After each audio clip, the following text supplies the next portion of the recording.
कहते फाटक के भीतर नहीं, निवास स्थान में। कहाँ पे? घर में, रोड पे नहीं। फाटक रोड के किनारे पे होता है ना, घर अंदर होता है। हालेलुया। और क्या कह रहे हैं? जो स्थान तेरा परमेश्वर यहोवा अपने नाम का निवास करने के लिए चुन ले, केवल वही। देखिए कहाँ देनी है? जो परमेश्वर ने जो परमेश्वर, जो अपने घर में आप परमेश्वर के लिए एक स्थान बनाते कि मैं यहाँ बैठ के रोज प्रार्थना करूंगा, रोज वचन पढ़ूंगा, रोज संगति करूंगा। हालेलुया। घर के अंदर ही करनी है, रोड पे खड़े होकर नहीं, चलते हुए नहीं कि मैं बहुत दिखाऊं, है ना, रोड पे चिल्ला चिल्ला के प्रार्थना करूं। ये नहीं, घर के भीतर करनी है हमें। हालेलुया। क्यों? हमारा परमेश्वर बहरा नहीं है। क्या नहीं है? हाँ, और क्या कह रहे हैं? वर्ष के उसी समय हम्म, जिसमें तू मिस्र से निकला था, हम्म। अर्थात सूरज डूबने पर संध्या काल को फसह का पशु बलि करना। देखिए, क्योंकि मिस्र जो है ना, वो बता रहा है जो स्थान तेरा परमेश्वर अपने नाम निवास को करने के लिए चुन ले, केवल वही वर्ष में उसी समय जिसमें तू मिस्र से निकला था, अर्थात सूरज डूबने पर। कब निकले थे? शाम के समय। हालेलुया। और यीशु ने भी जो फंसे की कब की? शाम के समय। कि संध्याकाल को फंसे का पशु बलि करना। हाँ, और साथियों में क्या कहते हैं? तब उसका मांस उसी स्थान में जिसे तेरा परमेश्वर यहोवा चुन ले भूंज कर खाना, फिर सवेरे उठकर अपने अपने डेरे को लौट जाना। देखिए, सुबह उठ के अपने डेरे को। लौट जाना। बहुत भुना हुआ मांस सबको अच्छा लगता है ना, बारबे। बहुत मजा आ गया भाई, है ना। लिक्विड तरी वाला कितना ही बना लो इतना आनंद नहीं आता, लेकिन बारबे लग जाते हो, ना खाने वाला भी 2 की जगह 6 पीस खा जाता है ना। ये काम कब से शुरू हुए, है ना? हालेलुया। पता नहीं हमें, हम अनजाने में कहते हैं। क्या कहते हैं? अनजाने में कहते हैं, है ना। और अब आते हैं पहला कुंती उसके 11 अध्याय, जल्दी से पढ़ लेते हैं क्योंकि समय। पहला कुंती 11 अध्याय और उसका प्रभु भोज के विषय में।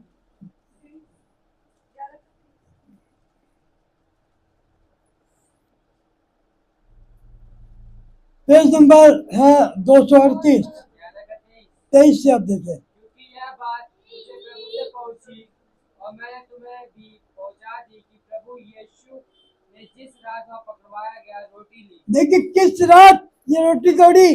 जिस रात यीशु पकड़वाया जिस रात यीशु।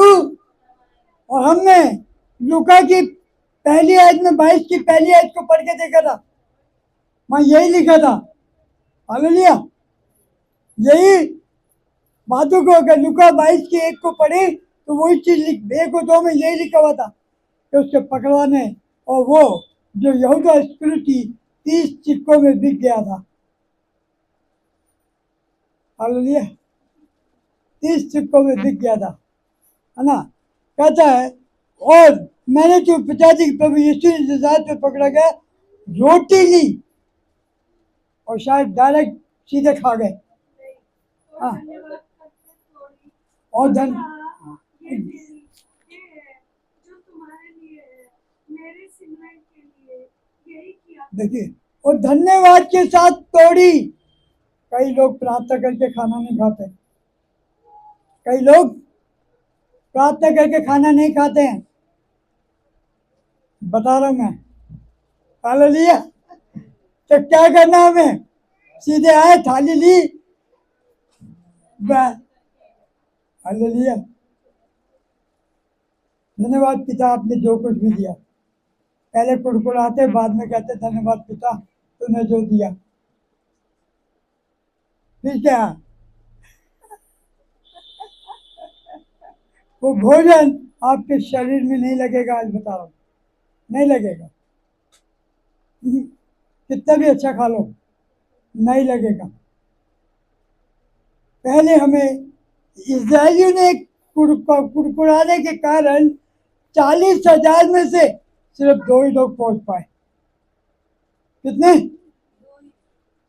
सोचिए, कुड़कुड़ाने से कितना भारी नुकसान होता है। जहां तक हमें पहुंचना है, हम वहां तक पहुंच नहीं पाते बच्चों। तो अपने अंदर से कुड़कुड़ाना निकाल दे।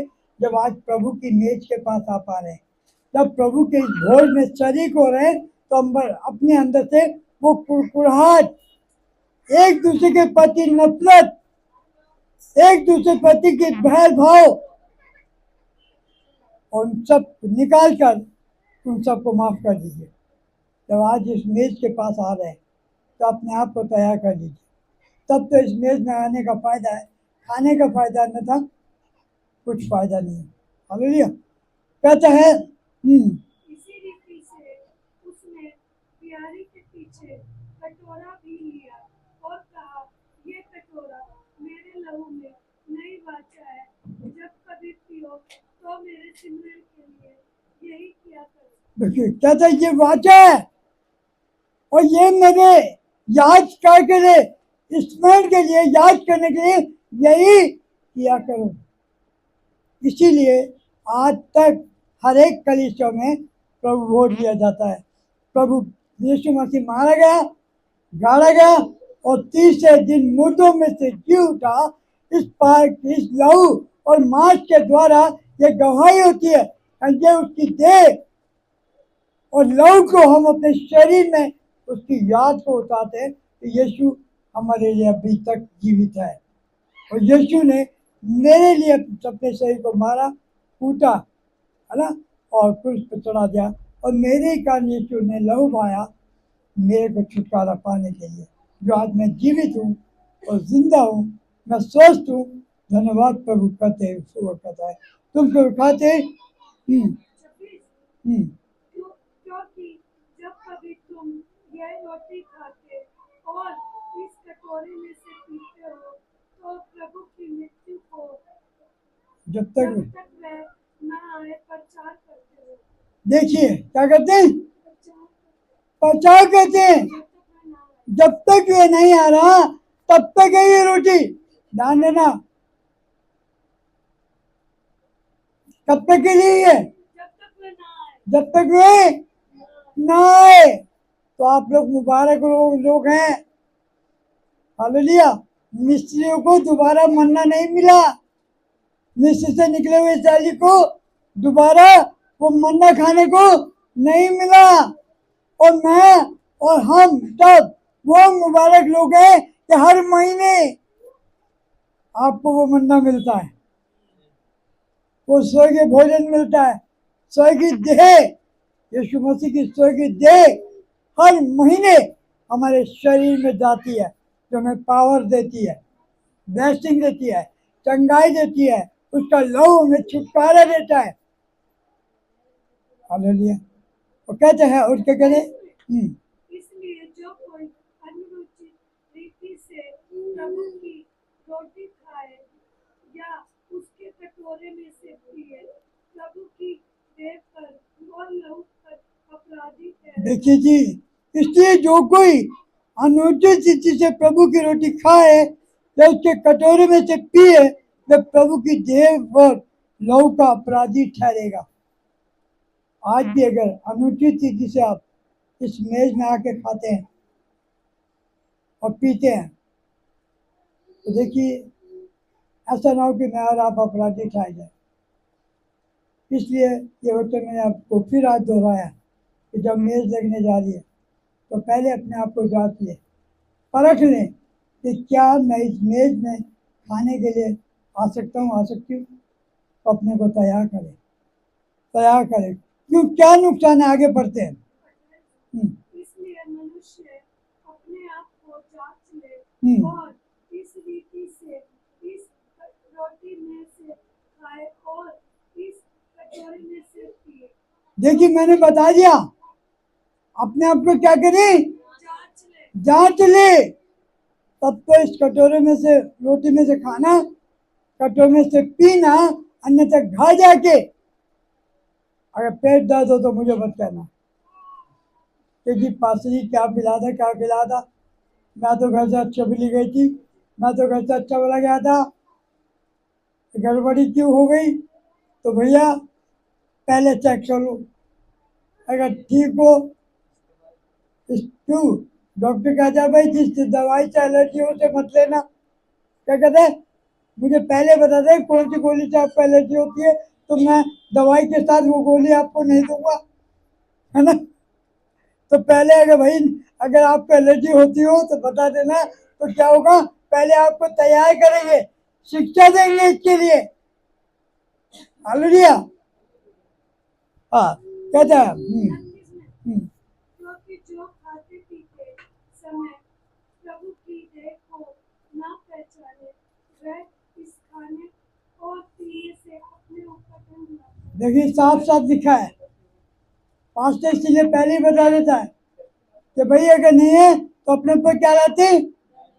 हाँ और क्या क्या होता देखिए, इसी कारण तुम में से बहुत से निर्बल और रोगी है और बहुत से सो भी गए। देखिए इसी कारण तुम में तो बहुत से निर्बल और रोगी हैं। इसका मतलब है इसको खाने से तो हमें ताकत आनी चाहिए, बल आनी चाहिए। हम कमजोर क्यों हो गए? भैया अनुचित चीज से लिए और जाने के बाद फिर 5 चीजें खाने के बाद फिर बाहर अनुचित काम करोगे तो क्या होगा? निर्बल ही हो गए, अलिया तो रोगी भी हो गए, कमजोर भी हो गए। भाई जब कमजोर हो गए तो बीमारी आ जाएगी। हालेलुया। और क्या करें?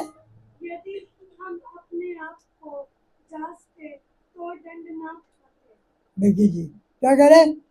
यदि हम अपने आप को जांचते तो दंड नहीं पाते। तो प्रभु इन वचनों के आप सबको आशीष दे, बरकत दे। Thank you, God bless you.